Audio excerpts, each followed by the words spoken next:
chance to guide and take a stand. Community rising, hearts aligned.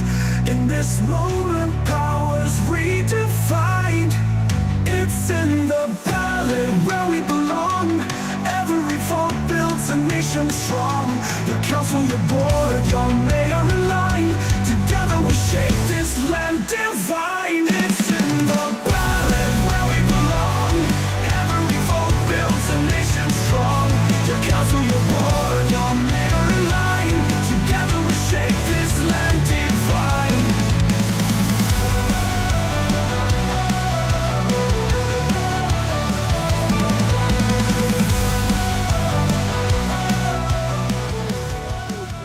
Everybody, and welcome back to It's in the Ballot for Hutt City Wide Ward Part 2. These candidates here have given their time to put their feet to the It's in the Ballot fire on why they should receive one of your many ticks. But with every election, there's one thing stepping in their way, and that's your vote.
And welcome to today's It's in the Ballot show, coming here live from the Little Theatre here in Lower Hutt. And we've got these brilliant candidates here on why they should sit down there and get your ticks for It's in the Ballot. So let's first kick off with opening statements. Suzanne, you get to go first. Thank you. Kia ora. I'm Suzanne Levy. I'm standing as a candidate because I'm ready to serve your community. I'm a local, born and raised in Waterloo and Nainai, and I went to Waterloo School, Hutt Intermediate, and I've lived in Eastbourne for the last 26 years. I've raised my daughter there, and I want to see this place thrive. I've been frustrated with the communication from council in recent years, and once I started talking to others, it's clear that I'm not alone. I'm standing because I have the skills required to work for you. I'm a small business owner. I have advocacy experience with Speak Up for Women, and I'm good at processing large quantities of information quickly. I'm good at dealing with people from all walks of life. In my job, I specialise in explaining sometimes highly technical and probably tedious concepts to a wide range of people with varying degrees of technical knowledge. Apparently, I can do this without sounding condescending and without their eyes glazing over. This is relevant because if you elect me, you'll be hearing a lot from me, and I want to be able to reach as many of you as possible. Thank you. Okay, next up, Jonathan. I'm Jonathan Gilbert. I've been in the Hutt Valley for the past 22 odd years. I run the Hutt Valley Security Notice Board on Facebook and have a lot of involvement with the local community in respect to incidents and crimes relating to people and their belongings. I have had a couple of businesses in Lower Hutt. I went to school at Hutt Valley High. I'm consistently in communication with different businesses and the community at large. I enjoy the Hutt Valley and coming here. I currently don't live in the Hutt Valley for the past couple of years. I moved out to the Kapiti Coast, but I'm here every day during the week just so that I'm local and I can be in touch with whoever needs some help. I have done a lot of different things throughout these years in business and professionally, and I'm here to speak for those that can't. Okay, next up, Prabha. Kia ora koutou, and thank you to It's in the Ballot for creating this space for us to connect.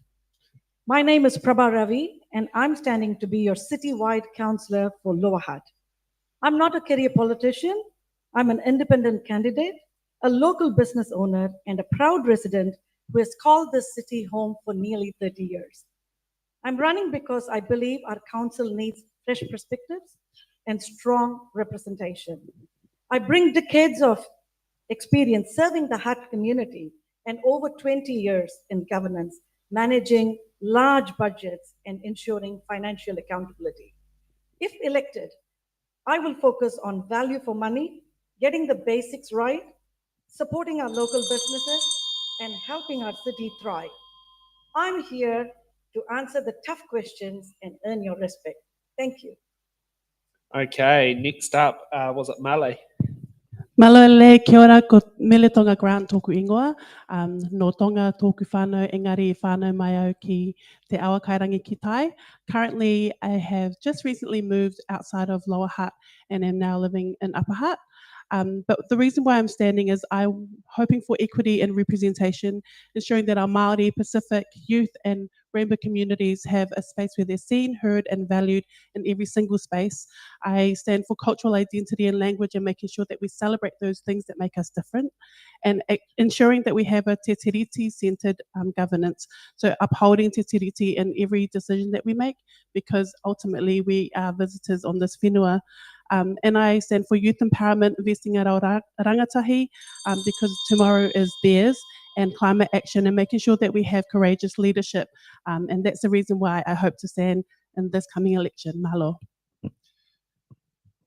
Thank you for that. Next up, Tony. Kia ora everyone, I'm Tony Stellinger. Born and raised in the Hutt, I now live in Belmont with my family. I feel privileged to be serving as your councillor currently and hope for your support for the future. After a financial career in New Zealand and Washington DC, I served as the council's Chief Finance Officer and later Chief Executive. Today I'm a City Councillor, Charity Trustee and Strategic Consultant. I'm a qualified accountant and director. For our residents, businesses and environment to thrive, urgent change is needed. Rates and debt have risen alarmingly, and despite huge spending increases, our infrastructure backlog keeps on growing. Council's losing money and services are costing far more than they should. I reject the current approach of doubling our rates and charges every few years. Our city will be unaffordable for many soon. We must do better with focused leadership, a full strategy and cost review. Let's focus on what our community values most and deliver it well. Okay, and Semi. I'm Semi Caressa, your candidate for the Hutt City Council elections in 2025. For the past 3 years, I've served on the Petone Community Board, representing a thriving suburb that attracts people from across the Hutt Valley, and this experience has strengthened my desire to want to serve the wider city. Our vibrant communities and our businesses deserve strong representation. I'm committed to ensuring everyone is fairly represented in decision making and putting your needs at the heart of every decision. If elected, I will back local businesses and keep our town centres strong across the Hutt Valley, advocate for affordable public transport and improve connectivity and reduce congestion, promote accessible community spaces and services for you and your families, and no rate increases so we can afford a future for ourselves. I'm ready to step up and help shape the future of our city. Okay, thank you for that, candidates, for the opening statements. So here we now get to the fun part there. Now, notice there's a bit of an audience. Feel free to chat away in our chats and all that and exchange conversations with each other, because that's the fun bit about watching at home. You can actually talk to your fellow people watching at home. It's not like watching the 6 o'clock news or watching Short 3 at 7, where if you sat there and typed away, you'll be typing to a blank screen. So that's the great thing about our live streams here, is you can not just not just be there as watching, you can also be part of the community and the conversation there. So now let's get off to the box round of questions. Now, each candidate here has metaphorically will be given 2 button cards. Just beware, they're still seeing the boxes, because it's been a very fun day of literally one person trying to jury rig the whole thing. I mean, as you might notice, I'm controlling the cameras. And the reason why we've got the big broadcasting computer out there and not a smaller desk is because of that reason. So each candidate gets 2 button cards. So if a question comes out from one candidate that another candidate wants to answer, they can use their button card and sit down there and also give their answer to that question. Limit to 2 button cards per candidate. Also, if a candidate gets a question they don't want to answer, they can also use their defer card and sit there and pass it on to another candidate. And with traditional fashion of It's in the Ballot, we will have the random order list sheet there so that so we won't be following the boring old left to right or right to left format that comes along with many candidates meetings. So Suzanne, you get to go up first. What box number between 1 and 28? 22, please. So 22, well, that's a good one. That's my birthday. Okay, so we have letter J for Juliet. Could Hutt City Council be more open with its information and meeting access? So how? Yes, I think they could be. My understanding is that the info and everything is out there and the meetings are available to attend in person, they're not all streamed or live streamed, and I would like to see that that come on board. I think that would be a great addition to give people better access to our democratic process.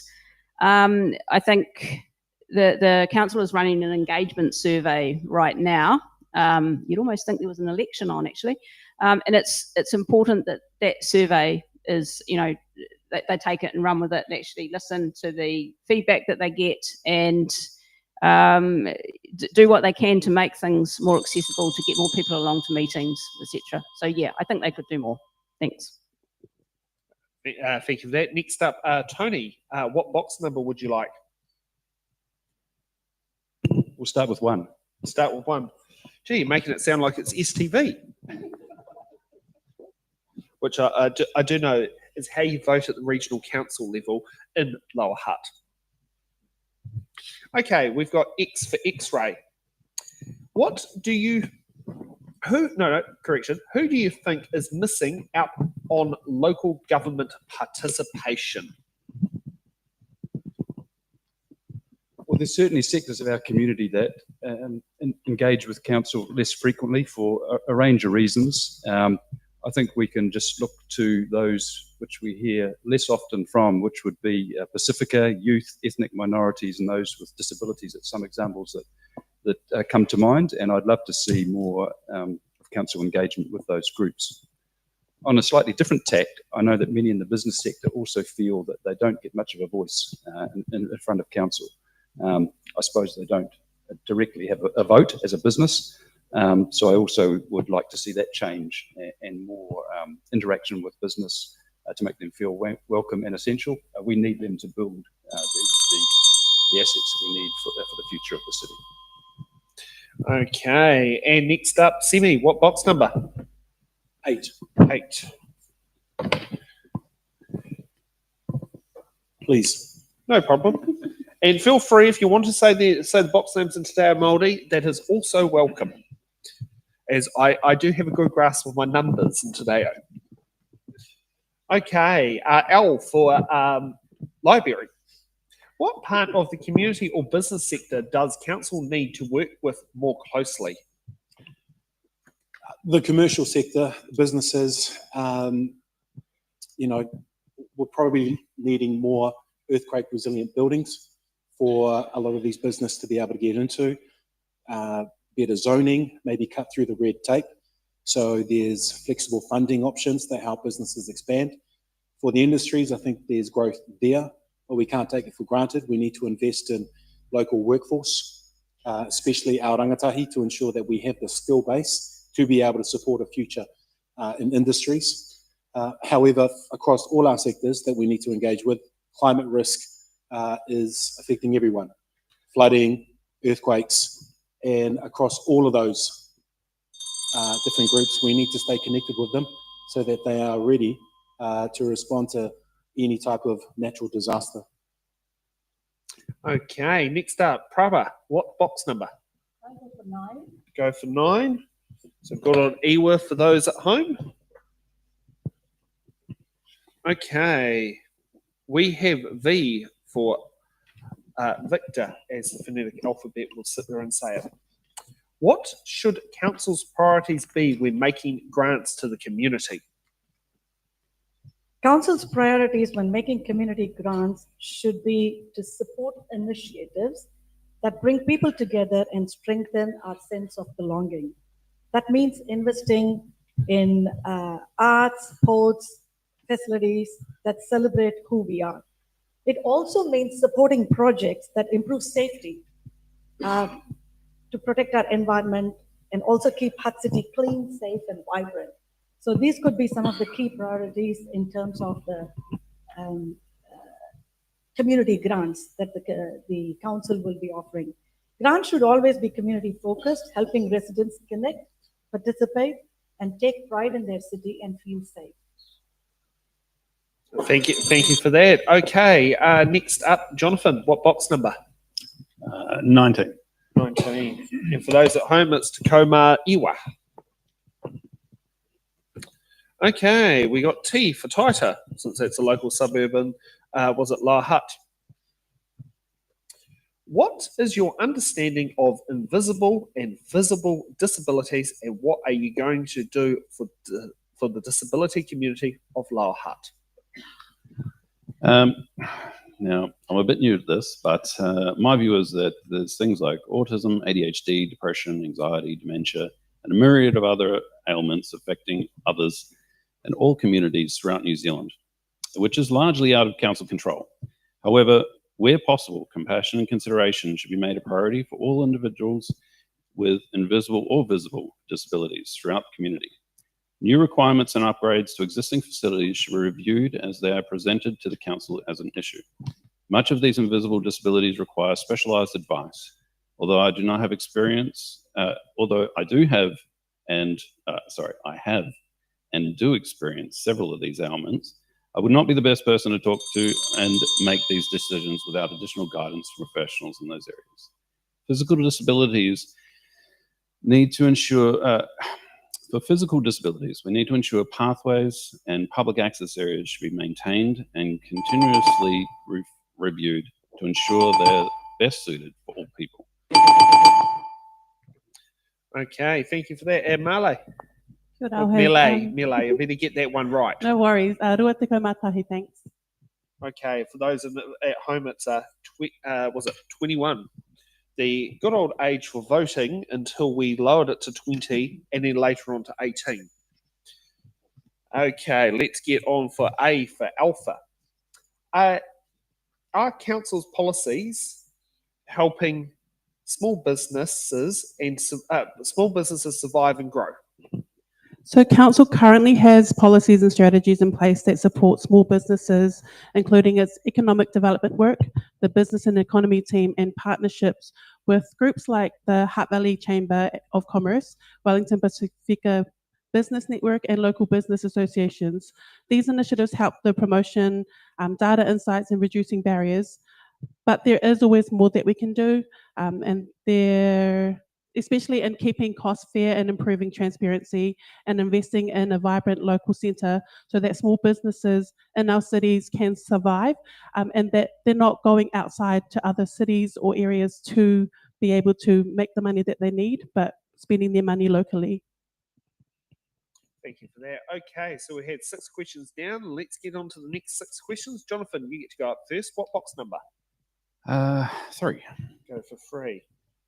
Okay, and the many different steps you've got to sit there and do to make it work. So we've got E for Echo. What are your priority areas for expenditure? Right, well, this is a bit of a key one for pretty much everyone here, I'd say. Personally, I am strongly in the viewpoint that we need to get down to core and strip everything else. That's not necessarily to remove everything altogether, but on paper, we need to review it down to our core costs. Things like 3 waters, roads, security, and the absolute required maintenance. Outside of that, things like beautification projects, art installations, more cycleways, things like that can at least be put on hold for a period of time. Right now, we're in a massive amount of debt. And by looking at the long-term plan and short-term plan, we're looking at a lot of debt being added on over the next couple of years. If we can hold up anything that's not crucial or critical to the running of the council, then we need to do so, at least for the interim, until we're in a better position to be able to do more. Okay, thank you for that. Next up, Suzanne, what box number? Two, please. Make sure when you're voting for the regional council to remember to rank not just number one, but number two votes. And we got P for Peto Onde, considering that's the name I personally believe it should have changed to. Plenty of councils have youth councils, and it seems like youth voices is missing here and would be great to have back. Are you in favour of youth councils for Hutt City Council? Generally, yes. I'm in favour of youth participation and engagement all across council. I don't know necessarily whether a youth council is the best option, but it's definitely something I would look at it. I think young people, anything that encourages young people to be engaged in politics, local or central government, the more they know about it, the more they know about the process, the more they can be involved in shaping their future. Because so much of what council does affects young people, and having an idea, following it right through the political process is a really, really good way to learn about how things work and just how powerful local government is, and and it can spark an interest in politics and in general. It's a frustrating process, or politics can be. It can be really off-putting, but democracy is something that we need to introduce to our young.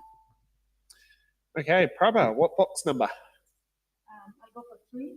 Go. That's already been taken. Do you want 4? 18. Go for 18. Yes, the current voting age. And if you turn 18 between now and, is it the 11th or the 12th of October is election day? 11th. Okay, if you turn 18 between now and election day, make sure you enroll to vote and head down to the council chambers and do a special vote so we can get your voice to be counted. Okay, we got H for hilly suburbs. What skills and experiences do you have that you believe would be beneficial to you as a council member? Thank you. I bring over 20 years of governance experience, including chairing boards and leading subcommittees. I have strong community connections through my various leadership roles and my School of Dance as well. I understand strategic thinking, business, revenue generation, and managing budgets very, very well. I have experience in stakeholder engagement and a deep appreciation of Te Ao Māori, Tikanga Māori, and diverse cultural perspectives. In short, I have the governance skills, cultural understanding, and community credibility to be a council member. Okay, next up, Tony, what box number? 2. Already been taken. Oh, gee, I'm not paying attention. What about number 4? I think you offered people. Yes, number 4 is still there at the moment, but now it's gone. But that's all right. We don't, as I say, it's all about picking box numbers here. Okay, so let's get to Z for Zulu, since I can't find any suburb in Lower Hutt that starts with Z.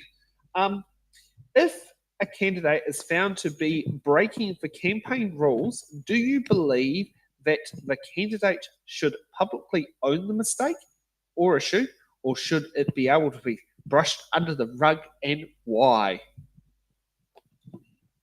Well, short answer is yes, but many candidates do make minor errors, including last election. Quite a few were noticed. It can be as simple as missing out an authorization statement on a video clip or on a flyer or something like that. So that's not to say they should be ignored. I think a fairer way, rather than what happened last time, whereas some selectively chose which incidents to publicise, they all should be listed on a website, so that anyone that wants to check up on these things can see these things. But personally, I wouldn't come down too heavily. We like to encourage new candidates. Well, I certainly like to see new candidates standing for election, and the fear that a heavy fist and the press was going to beat them up over an innocent minor misdemeanor, I think it would be a very bad thing. I think you've been, the late Penny Bright would love the list of mistakes online that everyone can look at on the transparency card. Okay, Simi, what box number? Is 11 still there? Yes, we do still have 11, so we'll go for number 11. Okay, and the fun part of all the fun parts there. Okay, let's go for AA, as I say, for Autocratics Anonymous, and I believe Donald Trump should be participating there along with Vladimir Putin. What do you think of local government or local democracy? Local government looks after the services that we need to give back to our ratepayers. Local democracy is the voice of our residents, of our groups that we have within the wonderful city of the Hutt. But when they actually clip in together, you actually get two parties being able to listen to one another and a focus towards the well-being of a community from a council that's actually listened to them. Oh, gee, that's short, sharp, and sweet. Okay, and was it Melee? Yeah, awesome. I'll take number 16, thanks. Number 16. Oh, yes, the age you can get a driver's license at. You know, little bit foreign for me. I got mine at 15. Okay, so we got Q for line item. Would you remove to help bring rates down in Lower Hutt without disrupting basic services? Well, the pre-election report rightly prioritises essential infrastructure, so our water, roads, wastewater, and flood resilience through projects like the Riverlink.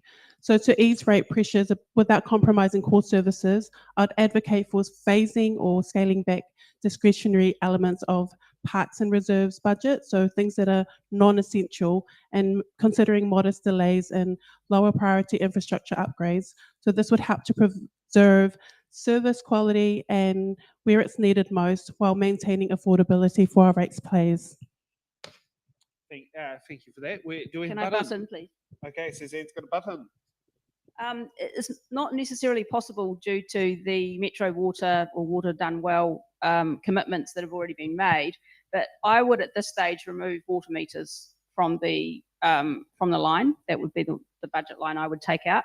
I do support the implementation of water meters, but I think at the moment it's $90 million over a few years, and with the rates that we're asking people to pay, that's probably something we could defer. And I know it's probably been deferred before, and we don't want to put it off forever. I just don't think it's the right time. Implementing something like water meters requires a lot of communication and a lot of trust, and we need to build that up first, because people need to know that there's no risk of privatisation. You know, water is a human right. They need to know that it's something that's not going to be privatised. It's never, ever going to be for profit. And I think it's $90 million we could use elsewhere. And as long as it's not those dumb water meters either, which when you have a water leak, it goes cha-ching, cha-ching, cha-ching.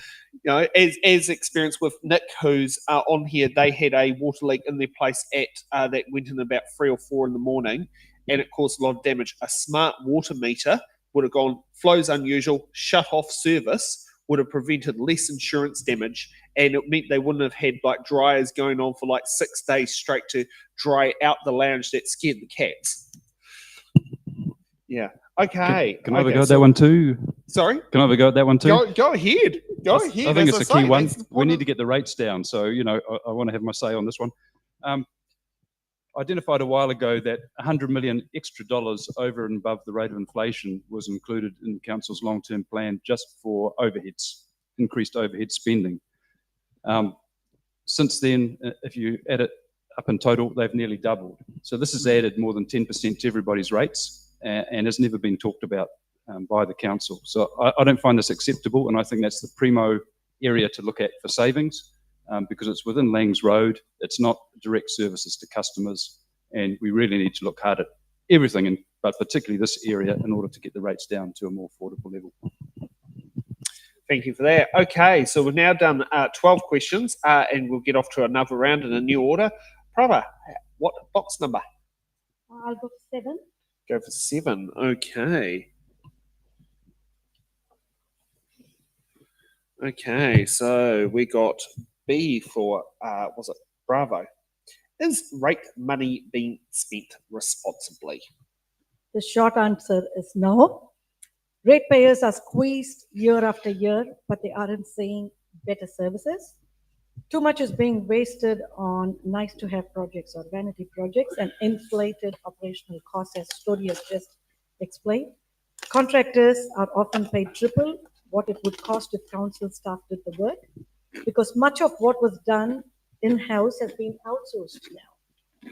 Ratepayers are paying more but getting less. I will be working towards bringing the discipline back to council spending, cut waste, stop outsourcing where possible, and reinvest in core services that matter to residents, like the roads, rubbish, water, and safe neighborhoods. No problem. And I'd like to stress, I've been told off in the comments for pronouncing, was it Malays? Melee? Melee. Yeah, I've been told off for pronouncing it wrong by a person, was it Valorosa? So apologies on that. It's and I will get that corrected. Okay. Okay. So while we've now been thrown off the train of thought there, Suzanne, what box number? Is 5 still available? Yes, it is at the moment, but now it's gone. That's all right. It's still a good box number. Okay, and we have S for Sierra. Do you think council should be involved in providing social housing, and if so, how? Yes, I do. I think council is involved in providing social housing through Urban Plus at the moment, and I would want that to continue.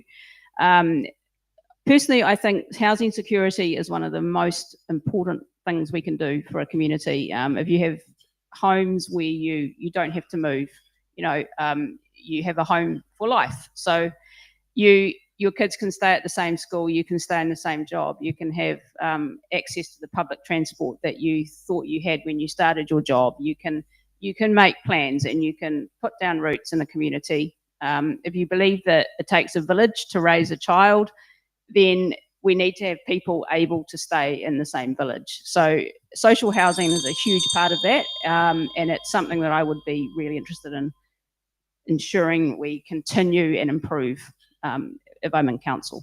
Thanks. Okay. Jonathan, what box number? What have we got? Is 13 available? Yes, 13 is still available. Okay, and one camera 2 on that one there, and we've got Y for yellow. Okay. Paid parking was put in Petone, and paid parking in the Lower Hutt was increased in the last term of council, and it has caused issues for businesses in both places. What are you prepared to do about paid parking in Petone and Lower Hutt? All right. Well, this is an interesting one. And again, I think everybody's got a viewpoint on this because it's talked about all the time. Particularly in Petone, now that they've had the parking meters installed, and many have been damaged and had to be repaired. But for me, I might have a slightly different viewpoint. I believe that there should be a level of free parking. First 30 minutes, I think, should be free parking. It allows people to be able to run into a store, pick up something they've already planned to grab, or pick up some fast food or something like that, and have some time to be able to run and do that without the fear of getting a ticket while they're doing that. I also believe that after your paid parking is done, you should get another 30 minutes of grace time so that if your meeting does run 5 minutes late or 10 minutes late, you're not stressing out about having to race back to the car and put more parking in there or move your car just for the sake of not getting a ticket. I think it's pretty ridiculous. So I think that $2 is a good amount per half hour for parking. And with those graces, it makes up the difference. So council's still making the same sort of revenue, but there's that less stress and less complication around parking. Okay, thank you. Can I answer that, please? Yes, we have a button. This is a big, passionate topic for me. I believe that the weekends should be free, and the first hour should be free with just $1 from the second hour onwards to make it easier for people and the businesses to continue doing what they're doing and have a good time with their family. Thank you. No problem. I'd like to just state that being on the Petone Community Board, we did vote this down but council pushed it through as something that they thought was important to install onto Jackson Street. So question is, I guess, equity. Why is it only just Petone? There are many other areas in Lower Hutt. I'm not saying we should go there, Yeah. but in terms of just the residents in Petone, we heard what they were saying. We heard what the businesses were saying. And a few of them have mentioned the lowering of percentage that they now have in their revenue. So I absolutely agree with what everyone was saying, but how can we even roll this back now? Because the question is, what do we replace now that we're making this revenue off this parking? Because I think some of this parking has gone towards paying for rates. So it's a difficult one, not the ideal situation, but just wanted to put out there as a Petone Community Board member, we did vote this down, Tony. No, not a problem on there. And Tony, another button. I gave her a Jackson Street's the unique thing about the parking in Petone. It's only on Jackson Street. Yeah. Okay, Tony. Yeah, using my last button here because I just recently did a Facebook post about this very issue. So I better speak up now given the chance. Look, I voted against the paid parking at the council table. Didn't get support from enough colleagues to stop it. But I believe that the new council should have a fresh look. I don't accept the excuse that we needed to put in parking meters just to keep the rates down. It's the wrong way to look at council business. We should be looking at controlling our costs so we don't need to increase our revenue in the first place. And that should have been the approach taken. So, I heard very passionately from many businesses prior to this decision. They were fearful that they would have to close. They were already feeling the pressure, not just from this decision, but from insurance and everything else. And they were really keeping going just for their employees is the main reason they're keeping the business open. So it's the wrong time for us to have slapped them in the face. So a lot of positive comments here. Let's hope we get a reduction in those fees at least. And I completely agree with Tony on that. Okay. Now we'll get off to Semi. What box number? Yeah, but you did a button. Buttons work very differently to box numbers. Is 22 still about? Unfortunately, my birthday has gone. Oh. Is 19 there? No, the useless age is also gone. 17? Yes, that one is still there. The Okay, age you can join the Defence Force at, but you can't be deployed overseas. Okay. I know, I still find that really weird that you can join the Defence Force, but you can't, vote. Okay, we've got I for India. What should the local government be doing about climate change? Right. Now, climate change is one of the biggest issues that we do face, and local government definitely has a critical role actually, in this space. Investing in resilience, infrastructure, protecting waterways, and backing community-led climate solutions is something we need to lean into. From my experience, working alongside iwi and community, we've shown me that real progress happens when we combine mātauranga Māori with smart planning and bold leadership. So it's a problem for all of us, but it could also be a learning chance for all of us as well. Can I just jump in there as well? Yeah, of course. With We'll start the climate, timer again. okay, cool. With climate change, one of the things that I have seen is that council is looking at using AI as an innovation tool. And so one of the things I want to make sure that our new council are looking at is the cost on the climate when we're looking at the use of AI.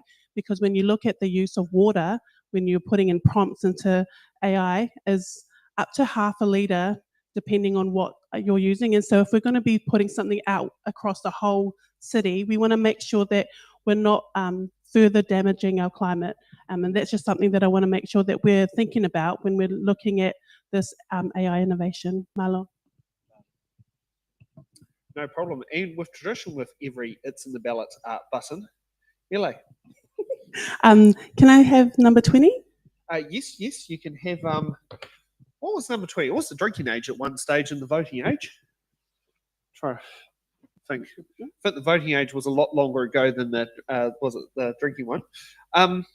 we've got K for, and first thing comes to my head is Kadala. I know it's not a suburb, and Kelson. Sweet, yes, Kelson. Well, it should be Kelson without the T. And I only know that because I had an uncle who actually lived in Kelston with the T. Okay, what are your ideas for helping people who don't have good internet access to be involved and have their say? So we already know that the digital divide is something that impacts many of our families and our community, and that shouldn't be something that stops them from participating and making real decisions. So I'm a real believer in the 1,000 cups of tea, making sure that we take the council out into the communities through hui or conversations with our families in schools and maraes and our churches and our sports clubs, and making sure that we have phone and mail accessible options, because participation should be easy and it should be local and it should be accessible by everyone and meeting them where they are. Because currently we're saying we want to reach hard to reach communities, but what I'm actually seeing is council is the one that's hard to access. And so I want to make ways that we take our council out into the communities so that they can have their say with a real person and have their real feelings and thoughts heard. Malo. Okay, and Tony, oh, we've got a button from Jonathan. So my company is an internet company, and I see this sort of thing all the time. And one problem for me, as much as I try and make the most affordable internet possible, Chorus have actually gone through and made additional plans which make it under $10 for an internet connection for people in areas that have restricted incomes and lower income areas. Also students. There are plans that are coming out over the next year that Chorus have made available, and we're all going through the testing phases of it now, which open up these internet connections for people in those situations.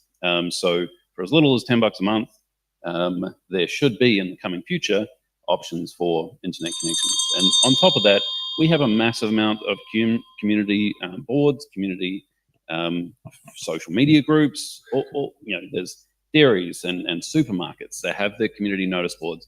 Taking advantage of these sort of things is quite advantageous for the council. It costs nothing. I mean, if you don't have internet, there are going to be limitations. Everything is now digital. So using the facilities that we already have to make people aware of what's going on needs to be done. Can I just use my last button there?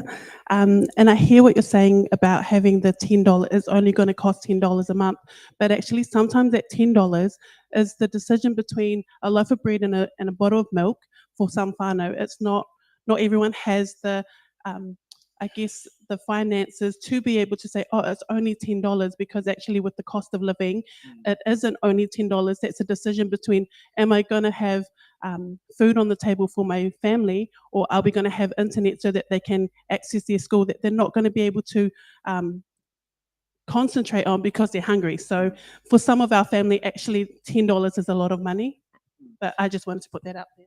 And I'll add another point to that. That's 4 litres of petrol. As I'm one who's at the moment watching the petrol like crazy for this, because as It's in the Ballot is unfunded, that's 4 litres of petrol. As I'm one who knows how to smartly get the best prices of petrol, and get all the good deals, but I've lost count of how much I've spent on petrol in the last 3 weeks. It's definitely up there. Okay, Tony, now what box number? I've lost track, so I'll just go for the last one, please. For the last box number, that okay. So was it Rua Tacoma Wadu? 28? Definitely. Okay. So we got G for giraffe. What is your approach to handling controversial and complicated issues?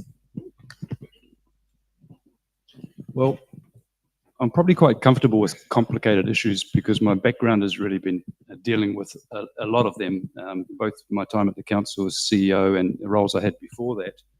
So let me focus a bit more on the controversial ones, because those are the ones that can lead to more stress. I think the key thing for myself and all of us is to just stick to our values. When it's a tough decision and you know you're likely to cop it from one side or another, no matter what you say. Just sticking to your values, not being afraid to go against the crowd, and saying what you think is right. That's my approach. Okay, so we've managed to do 18 questions so far, and let's kick off for, let's get another 6 out of the way. Jonathan, what box number? Have we got 25 done? No, we haven't. Let's go for gold. Okay, so. Okay. We got V for violin. Have we already asked that? Okay. However, the V and the U's look similar. Okay, let's go for you because I know we haven't asked you.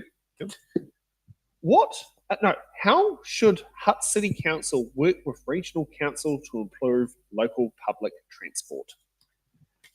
Okay, so one of the biggest issues that I see for Lower Hutt now, there's obviously a lot of. One in particular is the reliance on public transport. For those that work in, say, Wellington City or Upper Hutt. Now, one of those areas is the train network. I cannot even fathom how many times the train network has been disrupted in the past couple of years. And for those that rely on it, the disruptions to that, the bus replacements, the timetable changes, all these sort of things make it very unreliable.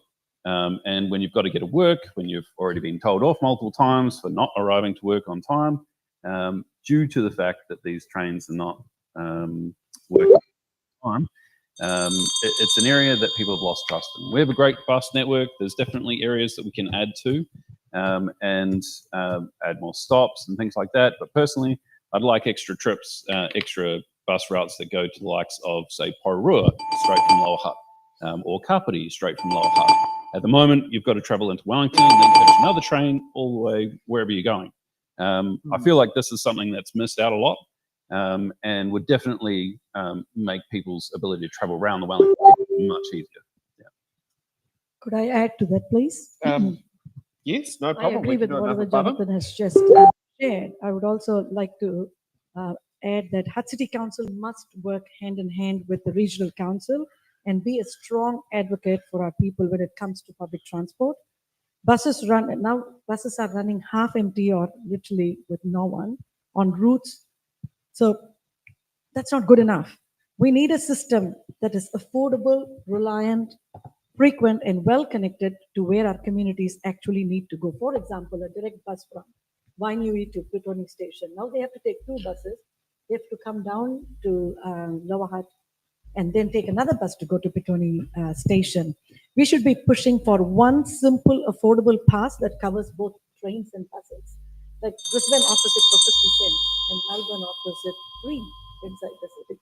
So we can do it. We should be looking at how can we make it possible so people can move easily without needing to rely on cars. Public transport should work for the people, not the other way around, and Hutt City Council must be at the table fighting for that.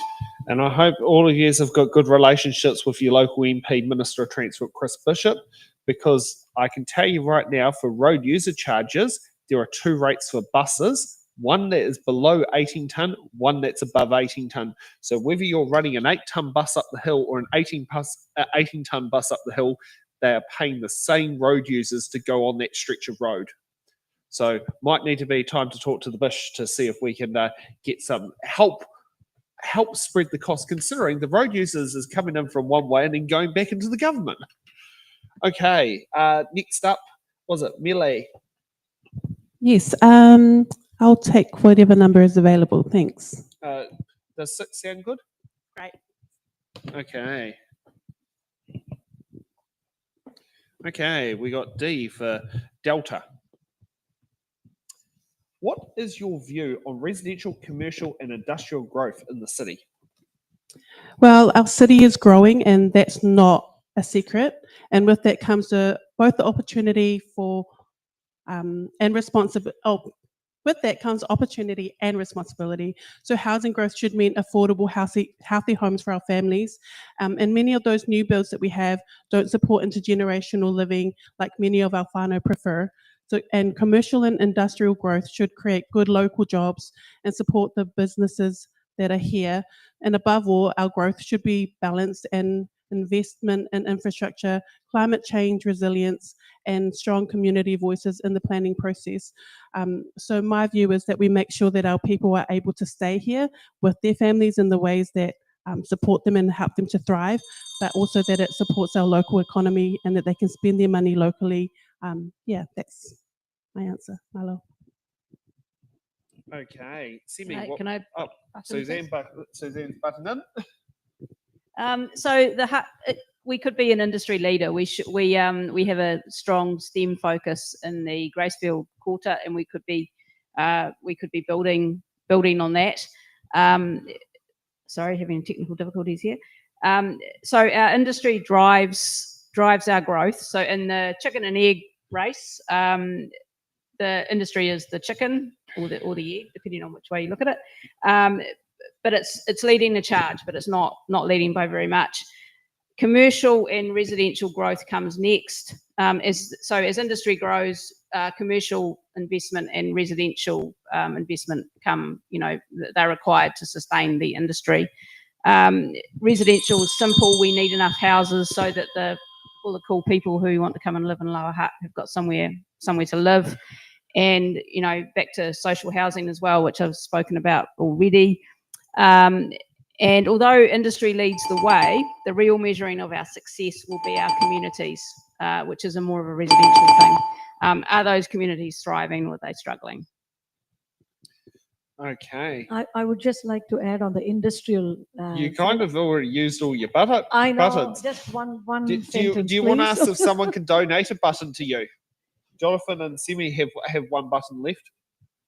Does someone want to Okay, I'll donate? pass it then. Why do you? Oh, I don't know. Then we'll be here all night long. Okay. I will go ahead. It will add to the conversation. Okay. I just wanted to add that I will push for Hutt to be the center of excellence for manufacturing and technology, just creating a hub and making it the center of excellence for the whole country and attracting global talent. Thank you. Okay. Simi, what box number? Yes, it is. The old driving age. Yes. I think many of us here probably got our driver's licenses at 15. Yeah. Okay. How will you fit in council meetings with your other commitments? Priority. Basically, the calendar has to be cleared in order for the council meetings to be attended. So yeah, it's part of leadership, turning up, making sure you've read your papers, making sure that you attend in that space. So to answer the question, how will I fit council meetings in to my other commitments? It will be a priority, and great thing that I have an employer that will be happy to accommodate. Okay, and hopefully not one of those managers who will sit there and throw out their promises the moment you get in, as I've seen there. And for Laura at home, that letter was F for Foxtrot. Okay, next up, Tony, what box number? How about the second to last one? 27. There we 27. It's all right. I don't mind what box number they are. Okay, so we have letter AB for Alpha Bravo. Oh, and I better put on that so I can actually read what's on my screen. What's your biggest priority for the next term, and how do you intend on delivering that? Well, many will get a bit sick of me talking about this, but it's definitely the finances of the council. They are a bit of a mess, to say the least, and as I've said before, we need urgent action to make sure our city doesn't become unaffordable for many. So firstly, in order to do that, we need to look at the rates. The more income the council receives, the more ways it finds to spend money. It's just a fact that we all observe after being on councils for a while. Now, a 40% reduction in rates is possible just as soon as the new water entity is set up, because at the moment, 40% of rates go to water services. So that's the first thing, is to insist that that happens. The next is we should cap future rate increases to inflation. The rates are too high already.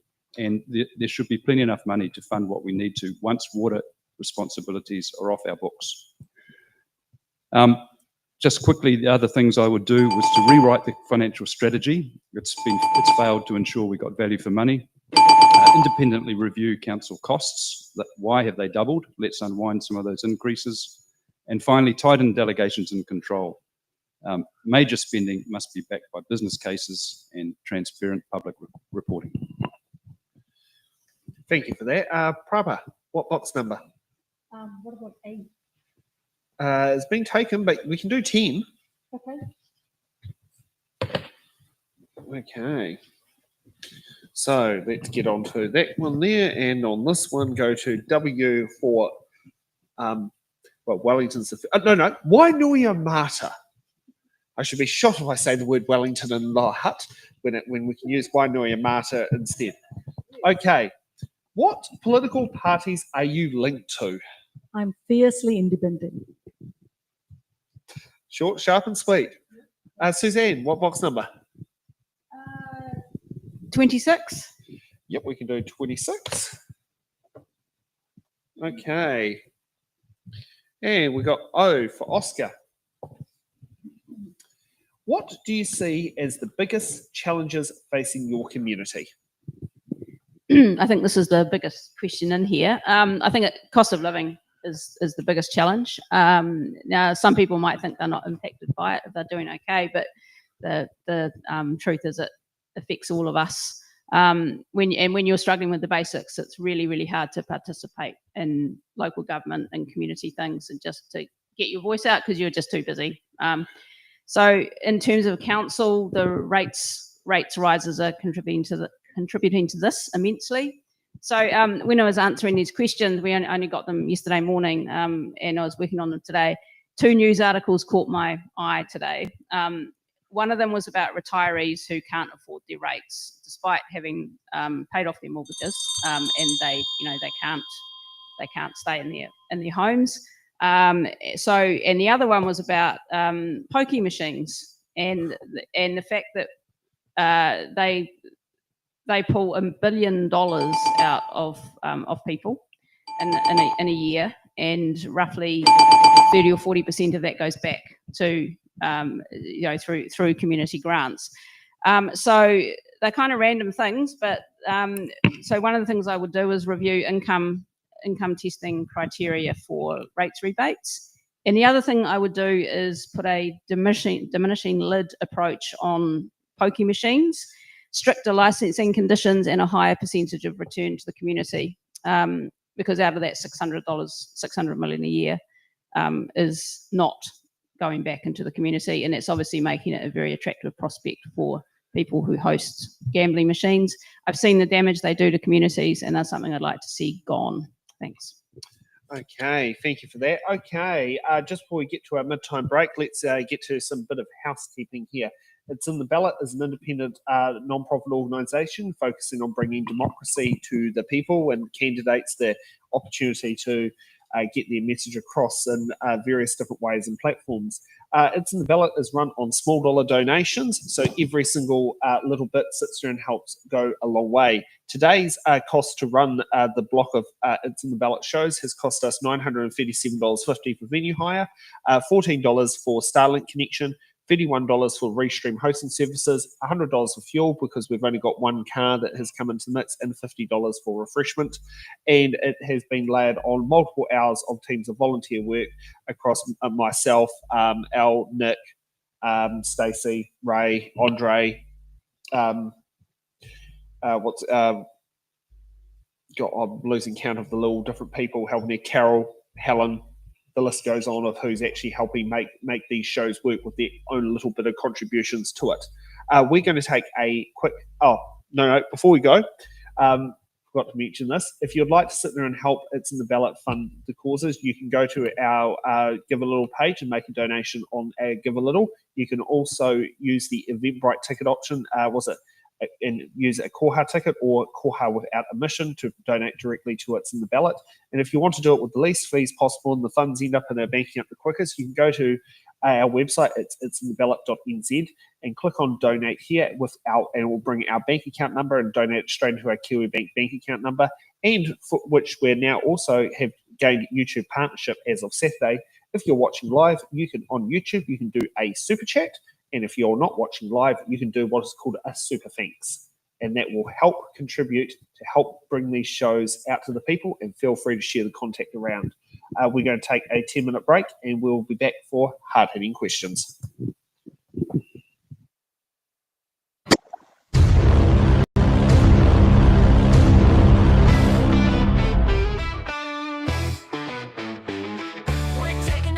Just a short little breather to stretch out your legs. You don't need a leader. The live stream will be back, so don't go too far. But for now, you can wander wherever you are. Intermissions aren't really a thing anymore, but we think they're cool, a tradition to adore. A moment to breathe, have a laugh, maybe chat. There's magic in breaks, and we're keeping that. Head to the lobby, your kitchen with glee, for snacks that are tasty and drinks. Fill up your plate, pour a glass, take your time, then come back refreshed. We'll resume on a dime.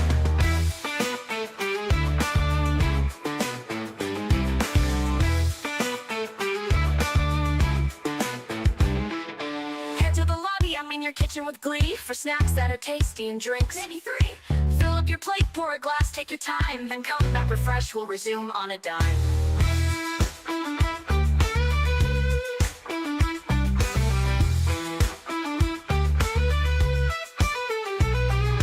Get to the lobby, your kitchen with glee, for snacks that are tasty and drinks. Maybe 3. Fill up your plate, pour a glass, take your time, then come back refreshed. We'll resume on a dime. Your kitchen with glee, for snacks that are tasty and drinks. Maybe 3. Fill up your plate, pour a glass, take your time, then come back refreshed. We'll resume on a dime.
short little breather to stretch out your legs. You don't need a leader. The live stream will be back, so don't go too far. But for now, you can wander wherever you are.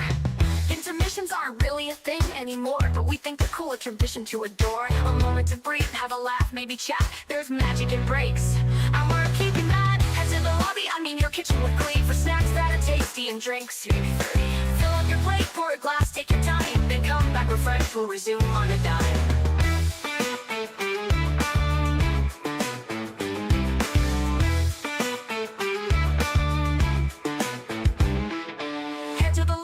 Your kitchen with glee, for snacks that are tasty and drinks. Maybe 3. Fill up your plate, pour a glass, take your time, then come back refreshed. We'll resume on a dime.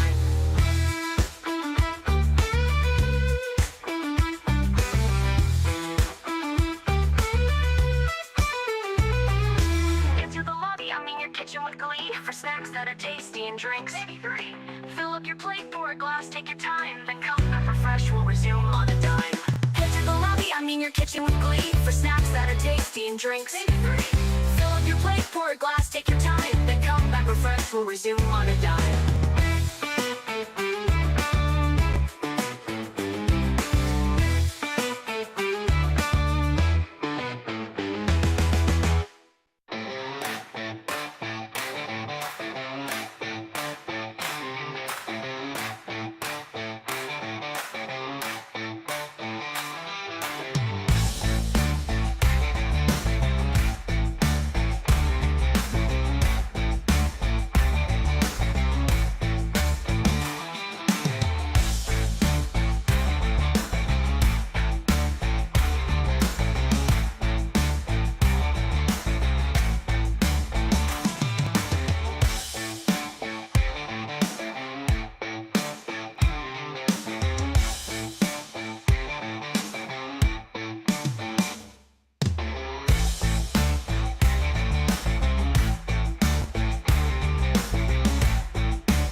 shit, don't panic, but it's almost time to get back to the show.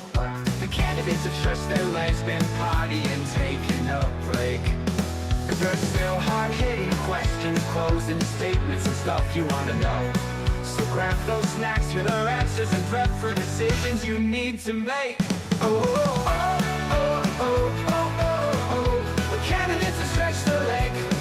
The candidates have stretched their legs, been partying, taking a break. Oh, oh, oh, oh, oh, oh, oh. There's still hard-hitting questions, closing statements and stuff you wanna know. So grab the snack you wanna know.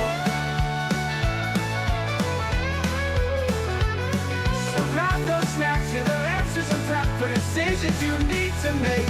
Oh, oh, oh, oh, oh, oh, oh.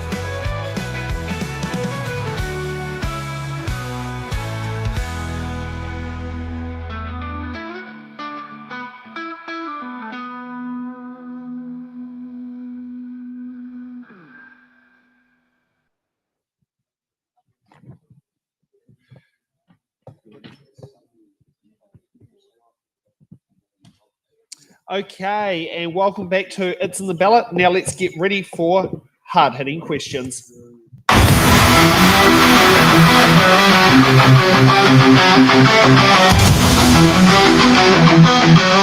Hard-hitting questions. We don't get anything funny. What does a question? Because every candidate has an answer. The hard-hitting questions.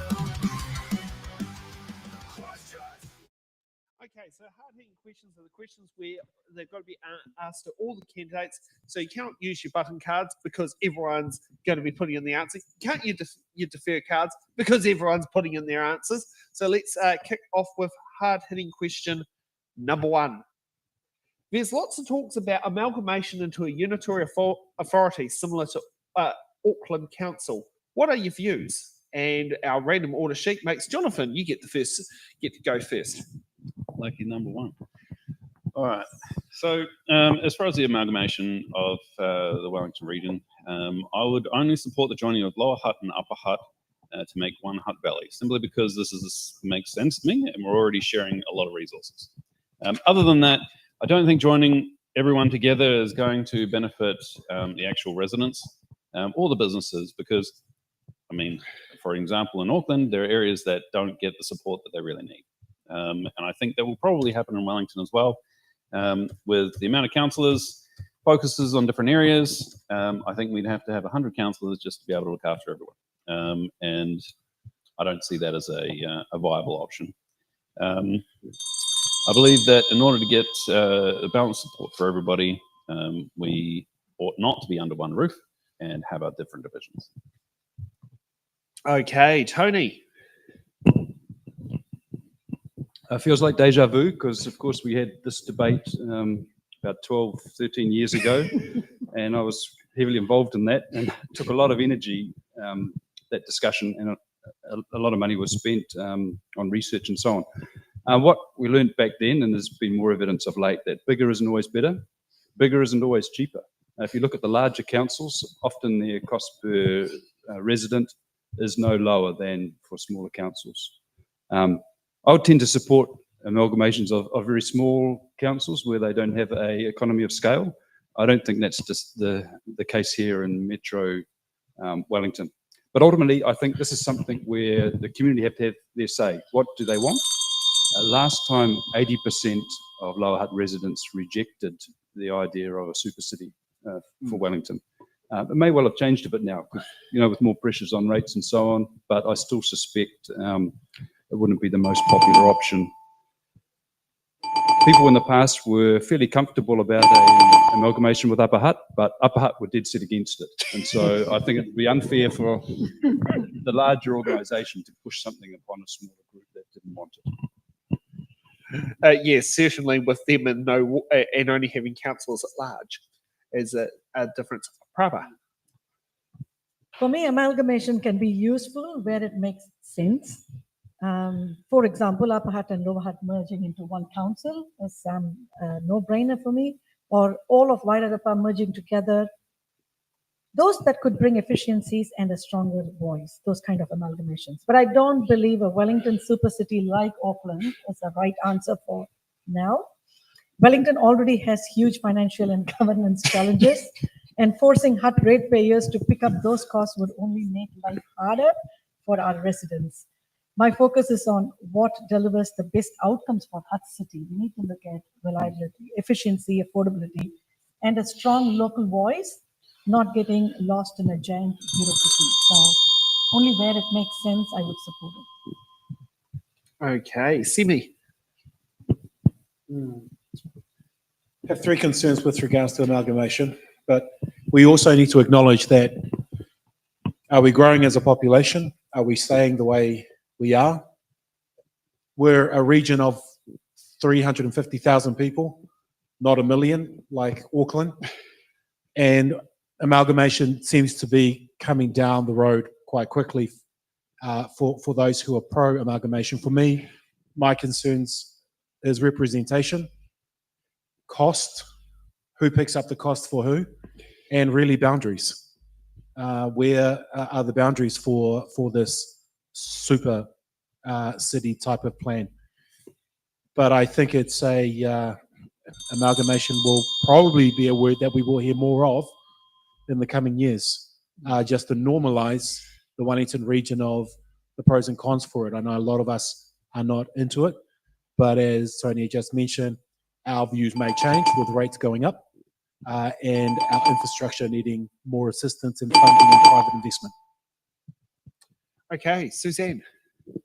I think the Metro Water exercise will be an interesting experiment in the councils working together. Personally, I don't, amalgamation isn't something I would support beyond Lower Hutt and Upper Hutt. Wellington don't feel like a particularly good prospect at the moment. They may well feel the same about us. But yeah, I do acknowledge that our size limits our access to economies of scale, as Tony said, and that is an issue, and it's something worth exploring. And I also think it's a referendum issue. It needs to be something that the Hutt is behind, because ultimately, whatever we do, the people of Lower Hutt need to be sort of the centre of it. They need to be the winners, and sometimes financial advantages aren't. That's certainly not the only thing. We need to look at how our city would look, how it would feel under any sort of amalgamation. Okay, and Nearly. Cool. So personally, I think that if we were to amalgamate, that takes away the voices of our smaller communities that we already are not reaching. And so that takes away the things that authentically are issues for Wainui-a-Mata, things that are for the Pito One residents, things that our Western Hills are looking at. And so to come together, it takes away the ability to have our local voice, because then we go into this bigger, I guess, arena where we're having to share more of our resources. But what we can do actually at the moment without amalgamating is finding ways to work better across councils so that we are able to serve our communities, because we do have a transient community who go out to Porirua for things, do other things in the Wellington City and in Upper Hutt. But I don't think that coming together as a mega super city is going to support those who are already not being served by our council well. Okay, let's get on to hard-hitting question number 2. Do you think you have any personal or professional relationships that could become a conflict of interest while serving as a council member? Tony. Well, it's always a possibility that something will pop up. For myself, I serve on the boards of 3 Hutt charities at the moment: the Youth Inspire, Hutt Hospital Foundation, and the Hutt Mana Charitable Trust. Potentially there could be an overlap, in which case I would just step aside from a decision at council on the matter. I also provide consulting services from time to time to other councils and organisations, but I would not take on any assignment that was likely to have a conflict of business with the Hutt City Council, just to ensure that didn't arise. I'll be continuing those lines of activity if I'm re-elected as a councillor, because I think those other connections do bring me a lot of knowledge, which helps me in my role at council as well. Okay, Semi. Similar to the Petone Community Board, where these issues were raised, conflict of interest was basically noted with the chair, and then you would step aside in terms of making or influencing any decision towards a motion that was carried. So, no.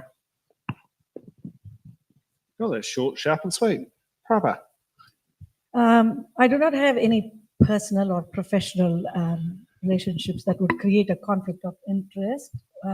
However, I do sit, like Tony, sit on a few not-for-profit boards in the Hutt, and also run my own dance school, where we have had circumstances where we had to apply for some funding from the council. So when such case arises, then I would openly declare it and make sure that the information is transparent and people know, and abide by the code of conduct.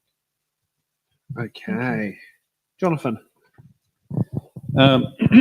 So I don't think I have any particular conflicts of interest, other than the side that I do run the Security Notice Board, and in future, we would be looking at funding. So I would eliminate myself from any sort of voting or influence over that situation.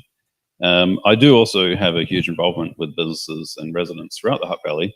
And at some point, there's every chance that someone I am familiar with may be in a situation that my influence may be considered a conflict of interest. So at this point, other than the Security Notice Board, I don't believe so, but who knows what may come up. And if it does, I'll be sure to exclude myself from any sort of influence. Okay. Mile. So I guess all of us in some way, you have relationships which can be perceived as conflicts. I currently sit on the Hutt Fest board and am involved in many community groups who often ask for funding and who often are trying to get their voices heard at the council table. And so I guess when those come up, it's making sure that I'm transparent about the connections that I have within the community, because it's hard to not be connected when you're a daughter of the community and you serve in the community within which you live, and also making sure that I'm supporting in different ways. And so I feel like I would have some form of conflicts, but it's just making sure that I am transparent with those and remove myself from any decision making. Malo. Okay, Suzanne. I'm not aware of any conflicts, but I have an IT business with a wide range of clients, and it's something I would be very much looking out for and making sure that I met all my obligations and, followed council protocol when it came to declaring any conflicts of interest. But yes, I don't have any that I'm aware of. Okay, thank you for that, candidates. Okay, now let's get to hard-hitting question number 3. The most important one, I believe, for local body elections. What is your position on retaining the Hutt City Council? Was it Mana Karangi Ki? Was it Ketai Māori Ward and Greater Wellington Regional Council Te Upoko Iti Ika a Maui Māori constituency? And why do you hold that position? Mele. Ki taku whakaaro, we should be keeping our Māori wards at all levels, because it's an obligation that we have to be able to make sure that our Māori voices are at the table. We currently have Voice of Mana Whenua, but that doesn't also cover every other Māori who are not Mana Whenua. And so we want to make sure that we have space by te tiriti, but also just as good humans, to make sure that our tangata whenua are heard in these spaces and who bring a different perspective. So I'm for our Māori wards and will continue to advocate for that. Okay, Tony. I support retaining the Maori ward for Hutt City Council. I must say I haven't turned my mind too much to the Regional Council's position on this yet. I did abstain from the original vote, as I was equally balanced between the pros and cons in my mind of having a Maori ward, given we had a number of Maori councillors already. And I did see this as potentially a touch point for discontent amongst some, and I wasn't sure on what way to go. So I did abstain. Ultimately, the decision was decided 100% in favour of a Māori ward across our council representatives. So I do respect that democratic decision, particularly given that it was so strongly passed. And so I'm happy to support that decision now and wish for the ward to remain. We now have Te Awa Puketapu, of course, already confirmed as our Māori ward councillor. She's very well qualified for the role in my observations, and I expect will bring a lot of value to council. And I look forward to her role over the next 3 years. Okay, Simi. Māori wards give voters on the Māori roll the power to elect leaders who reflect their values and their aspirations. These seats actually uphold the treaty partnership that must be delivered. And I agree with everything Mele has said today in terms of just making sure that representation is there, similar to our previous conversation about amalgamation of representation. And that's what I meant. Where will these voices be? Where will they be held at those tables of decision? So it's important that mana kairangi ki te Māori ward for the Hutt City Council stays, and the Te Upoko o te ika a Māori stays as well. Thank you. Okay, Jonathan. So I don't know a heck of a lot about the Māori wards, to be fair. I have no issue with the Māori wards remaining. Māori culture is quite a large part of Lower Hutt culture, and we see it everywhere. There's a lot of different avenues to it throughout Lower Hutt, including the inclusivity inside council as well.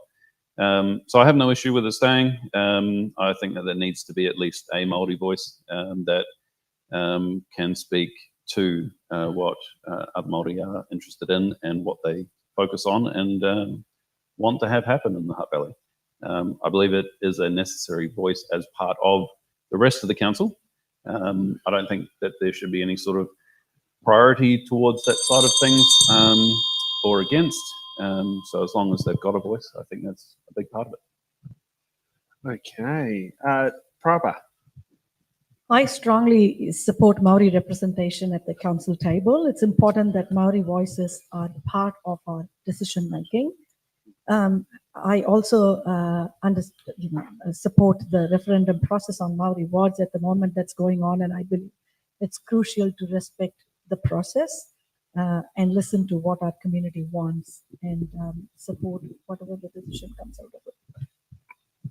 Okay, Suzanne. It's a yes from me. I think that the treaty is our founding document and that the wards go some way towards addressing the importance of that partnership. Maori wards are an opportunity for Maori to gain appropriate representation, and they will encourage young Maori to engage with council and possibly central government as well. Voter engagement and turnout is crucial. It's a big issue, and we should be encouraging initiatives that support this. And in any case, the Lower Hutt voters have an opportunity to vote on a referendum this time round, which will determine what we do basically for the next 9 years. And I will support the result of that. But personally, I support the wards. Okay, now we don't normally take questions from the floor as an online, but I do believe this question is quite an important one to have. And so it says, in your view, what is the most urgent issue facing young people in the Hutt, and how would you contribute to solving this issue/issues? Are you keen to answer the question, candidates? Okay, Simi, you get to go first.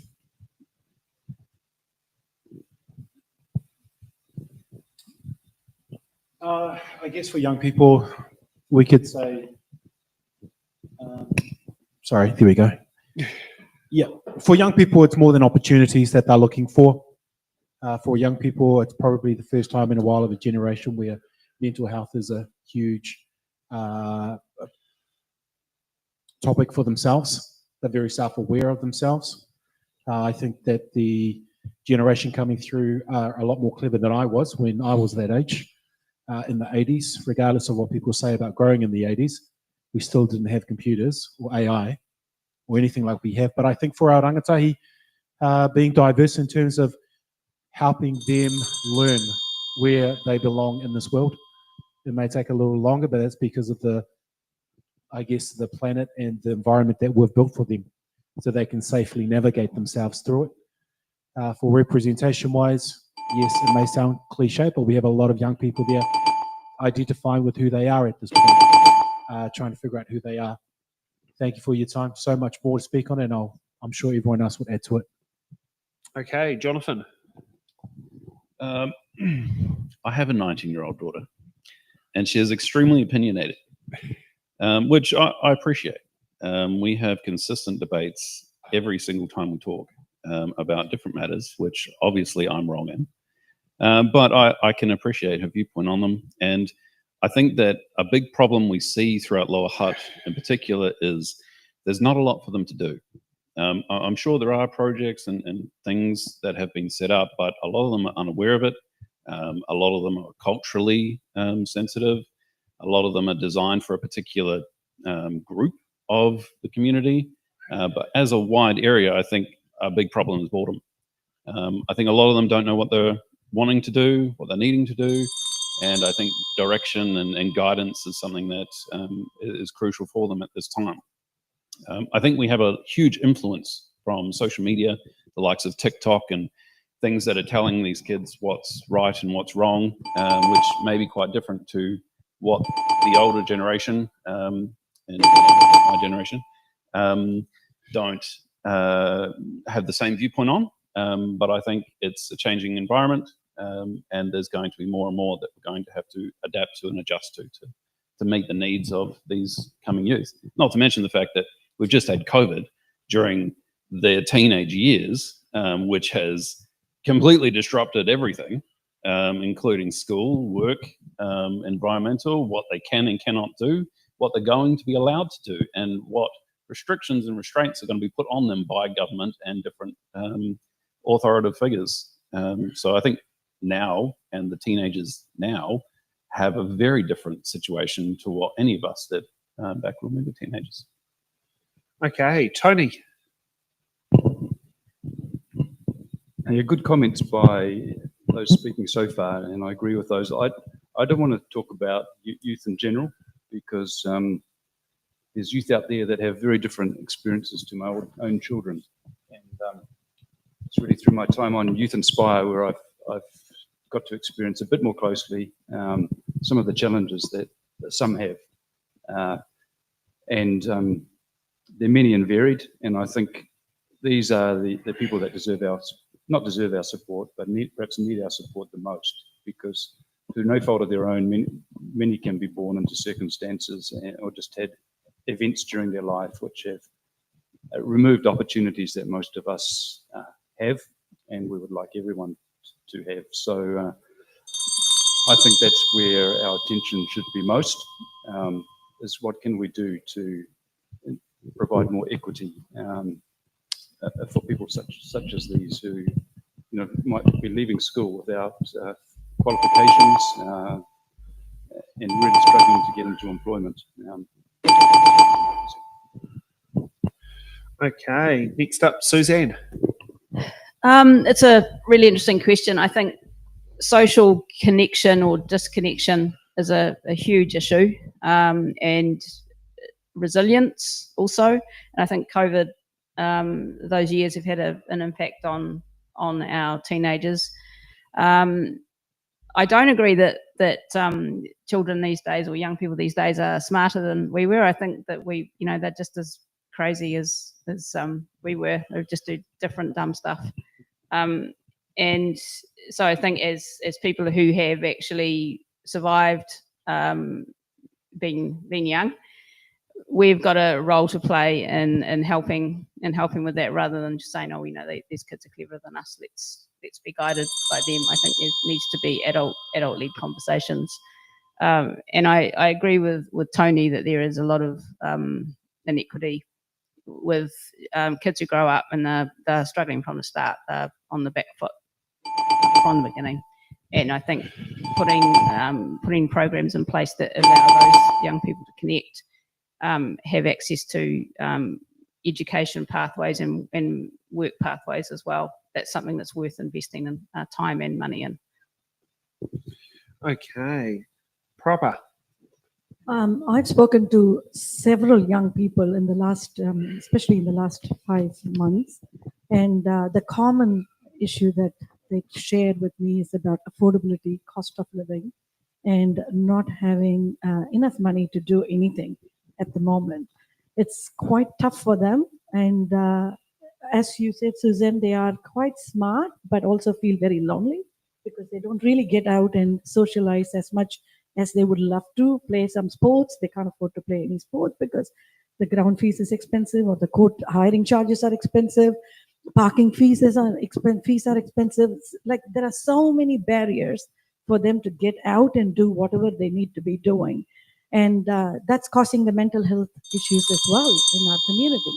So we need to be looking very proactively on how are we going to remove the barriers for the young people to come along and participate in either sports or arts or whatever that's needed for them to feel connected and feel belonged to the city as well. So I think affordability is a huge thing. Cost of living is a huge thing for our young people. Okay. Mile. Kia ora. So with many of the young people that I spend time with, what I'm hearing is one of the biggest thing is disconnect to language, to culture, and no sense of grounding. And so in an era where everything is easily accessible online, it actually is taking them away from connection with real people. And so mental health is a big issue. One of the other things I'm hearing is that many of our young people have ended up actually taking on adult responsibilities. This means having to go to work instead of focusing on school, focusing on being a young person and being able to hang out, because that's not a privilege that they get to have, even though it should be a right that they have to be able just to be a young person. And so for me, I think disconnect in lots of different ways has added to one of the to our young people's mental distresses that they're dealing with. Malo. Okay. Thank you for that. Now let's get ready for closing statements. 1 minute on why you should receive one of the 5 ticks from voters for city-wide ward. Mile, you get to go first, down the barrel of the centre of the middle camera. So I'm not going to tell you that you should vote for me because I'm the best person, but I'm going to ask you to vote for me because I come from real grassroots where I have experienced some of the haves and have-nots of our community. I work extensively with our community. I have been out on unions, working as a union delegate and seeing actually real life matters and the things that a lot of our community don't get to participate in because of those challenges. And so for me, I'm not afraid to ask those questions. I'm not afraid to bring some of those lived realities to the table and making sure that we're heard and that we're valued and seen for what we are and what we bring to the city, because we are also here and we have a lot to offer to Hutt City Council as well as our communities around us. And so a vote for me is a vote for change and a vote for a breath of fresh air. Malo Alpito. Okay, Jonathan. So I'm here as a spokesperson for those that believe the council has lost touch with the community. I have a very keen focus on the community and making sure that people are able to work with each other. I think that's the strongest bond that we can possibly have throughout the community, is where neighbours actually know their neighbours. I think we've lost touch with that quite drastically, and I'd be surprised to see a street that actually knew all their neighbours. There are a couple spotted around, but I think that for the past 8 years, while running the security notice board, I have devoted a huge amount of my time and resources to trying to assist victims of crime through car thefts, break-ins, robberies, and all those sorts of things. I've seen people at their lowest states where they have just been torn apart by the devastation that this sort of thing has inflicted upon them.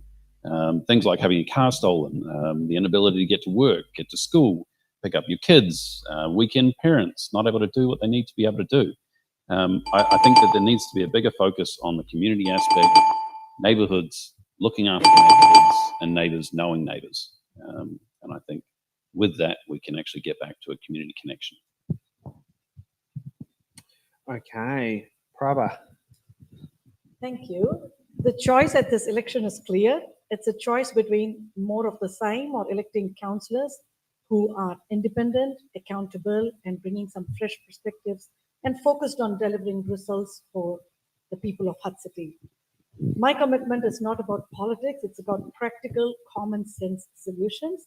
It's about ensuring your rates are spent wisely, supporting our communities and local businesses, and fixing the infrastructure that matters most. I have the experience, energy, and dedication to represent you effectively on the council, to make decisions that strengthen our city, and to ensure Lower Hutt continues to be a place people are proud to live and raise their families. I ask for your vote to bring independent, results-focused representation to council. Let's work together to build a city we can all be proud of. Ngā mihi nui. Okay, Suzanne. Okay, so there are 12 people standing for citywide, and there are 5 spots, and I think only 2 are incumbent. So whatever happens, you're going to have a new council. I think you need to choose people who match your values, who you think will deliver, who you think will show up, who you think will speak up. I realised when I started thinking about what I could offer to council that the experience I have with my clients in Lower Hutt is immense. I have a lot of clients. A lot of them are just small clients, but I learn something from all of them, and those connections are really, really important. I can see that other businesses are laying off staff. I can see when they're employing staff. I can see when they're buying new equipment or when they're not. And it puts me in touch with what's happening out there, small businesses, medium businesses, etc. I'm an independent candidate. I guarantee you will hear from me if you vote for me. I'll be there. Okay, Simi. Thank you so much for being with us today. For those of you watching, thank you. Thank you so much for giving us a chance to speak to you all. For those of you who may be watching this on a replay, thank you for getting to the end of this.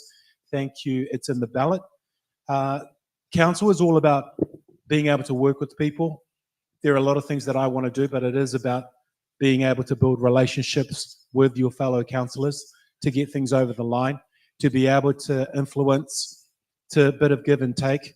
But council is also making sure that the voices of the Hutt Valley is heard in the chambers. I just want to say thank you to my fellow candidates who are running, all the best. But It's in the Ballot has given you a chance to find out who you want to vote for. Obviously, I'd like your vote, but these are all great people to vote for as well. Thank you. Okay, and Tony. Likewise, thank you very much for persevering with and paying attention to civic business here in Lower Hutt. I really would value your vote this election as one of the 5 citywide councillors that you choose. Tony Stellinger, just to make sure you remember that name. Not that I'm suggesting you should look for 5 people like me or have the sort of experience that I have. Diversity is very important. Diversity of thought, diversity of backgrounds, experience, and so on. My focus, as I've expressed a few times already, is on the finances, getting rates under control and reducing costs where we can, but still making sure our core services are delivered well. So if that's important to you, consider my experience. I think I'm very well placed to help improve matters for the city in that regard. Thank you. Okay, thank you for the members for sitting there and participating on, watching us online. Thank you to our candidates for participating on It's in the Ballot. It's not easy to get in front of a video camera and sit down there and basically nearly be near your Jack Tay moments. As I say, our aim here is, if you can survive It's in the Ballot, I'm very certain you'll be able to survive Jack Tay on an interview. Can I also sit there and thank our crew? Now, I'm sorry, Laura, I forgot to do it. You did remind me. Laura, who's been our remote editor right now. We've got Al, who's stepped in for doing cameras to Tay because Nick's unavailable. Nick for being our candidate liaison, dealing with all the candidates and having all the fun parts of dealing with that. Can also sit there and thank Stacey for doing all the great work with the teams of the graphics behind the scenes and all that. And thanks Ray and Andre and all of the team for making that, and Helen for doing the questions, Carol for doing the social media and all that. If you want to sit there and support the show and support the platform, you can always sit there and like and subscribe to It's in the Ballot, and we can bring you both It's in the Ballot and the Order Paper podcast. From what I'm seeing online at the moment, we're at 599 subscribers. So if you want to make that 600, please do so. And if you're also on our YouTube audience, feel free to put in a super chat or a super thanks for that. We'll be back here at 7 p.m. for the Hutt City Council mayoral debate, where I believe we have a full house, which was a bit of an improvement from earlier on today. So, Hutt City voters, all your candidates are making themselves available for the mayoralty to help you sit there and decide who to vote for. So let's roll on with the closing credits, and we'll see you all back at 7 p.m.